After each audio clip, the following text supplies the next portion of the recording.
A man is driving 320 miles trip. His average speed is 50 miles per hour for the first 200 miles.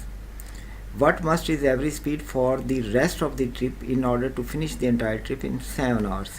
अब ये situation दी गई है कि total distance है 320 miles का।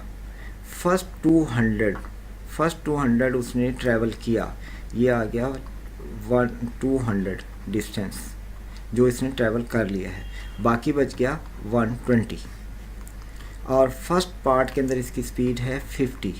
तो टाइम कितना लगा इसको? टाइम लगता है 200 over 50 distance over speed is equal to 4 hours, जबकि टोटल ट्रिप इसने 7 आवर्स में कवर किया।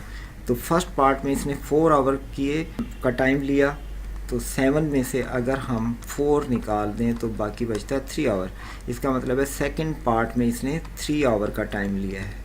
तो हमने स्पीड बतानी है, स्पीड होती है distance over time is equal to 40 mile per hour की स्पीड होगी सेकंड पार्ट में, जो कि ऑप्शन डी में दिया गया है। इसलिए इस क्वेश्चन का आंसर है ऑप्शन डी।